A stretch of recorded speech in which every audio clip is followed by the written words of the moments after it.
Dictation number 2 at 80 words per minute. Start. Now, sir, honorable members will recall that the bill was introduced in the House of the People on the 2nd September. It has had a long history and, in one form or another, it has been before the public since the end of 1949.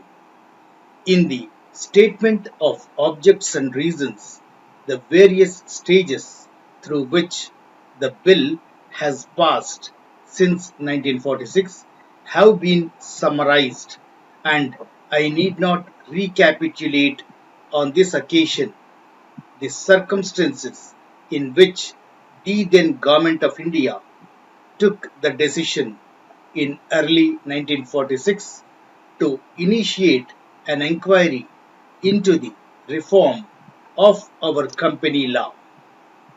I would remind honorable members that between 1946 and 1948, the entire field of company law was carefully reviewed by two distinguished company lawyers who were appointed to recommend the broad lines on which the present Act should be revised.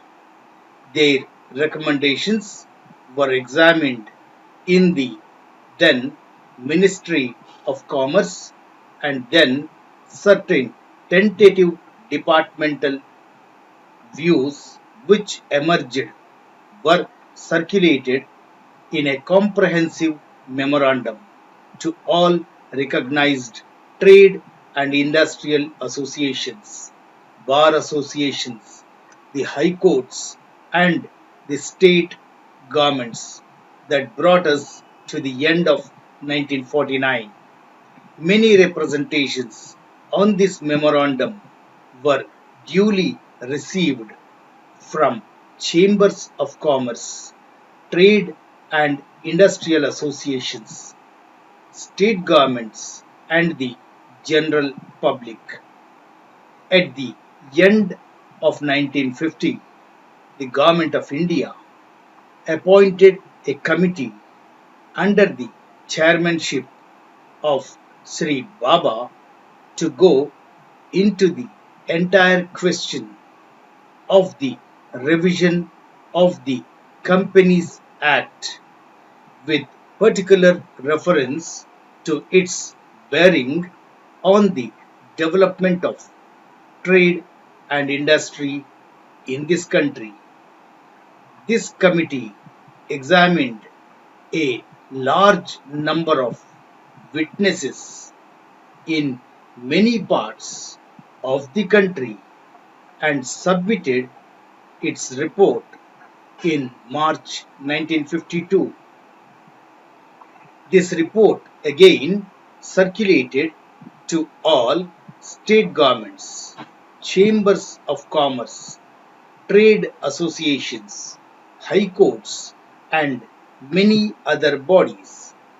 At the same time, a special officer was appointed in the Department of Economic Affairs, Ministry of Finance, to examine the report in the light of the views received from the interested public and to submit proposals to government for the revision of the present act.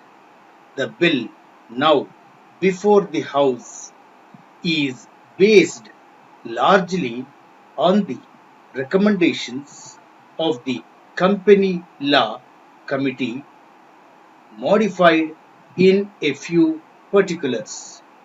Honorable members will notice that so far as public relations go, the bill has covered adequate ground in a measure like the Company Bill, however, which covers the entire field of the operation of joint stock companies the limits of consultation and discussion can never be exhausted, and I would like to inform honorable members that although the bill was introduced in Parliament over 7 months ago, our officers have been engaged throughout this period in furtherance and studies and informal discussions with the interests concerned, and on occasions I have also participated in such discussions.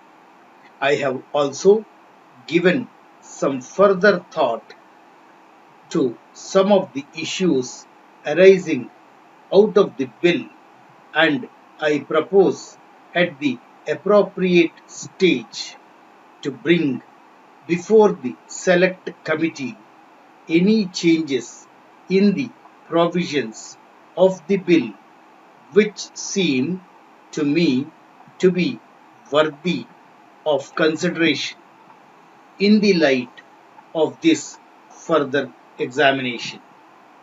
No honorable member will have noticed that the bill contains 6 clauses and 12 schedules.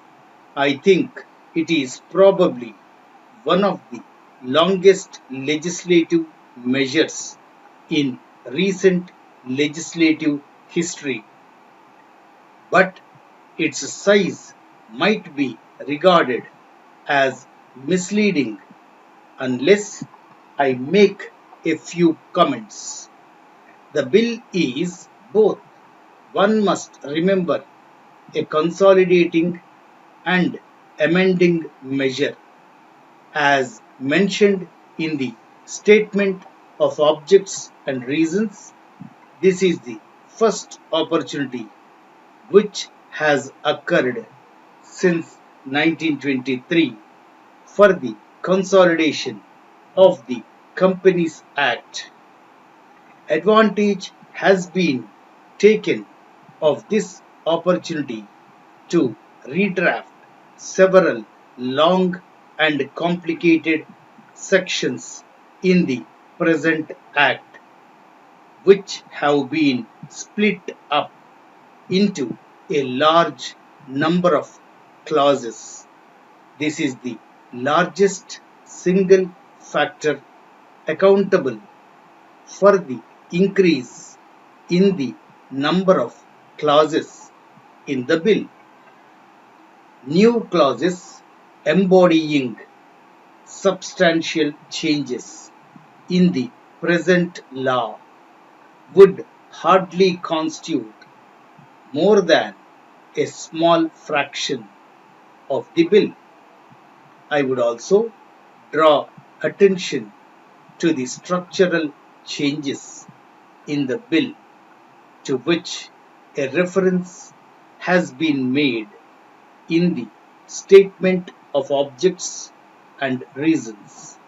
The redraft of the bill and the rearrangement of the existing chapters in the Companies Act in a more logical order have, I think, resulted in a noticeable improvement in the form of the bill, and I hope will facilitate better understanding and appreciation of the scheme.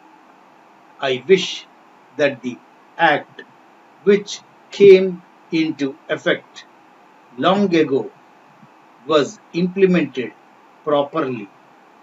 I know that the minister here is very earnest in implementing it, but unfortunately, his colleagues at the state level are disappointing him. Unfortunately, no steps have been taken for trimming or toning up the administration at the state level and at the district level, they have to be taken immediately.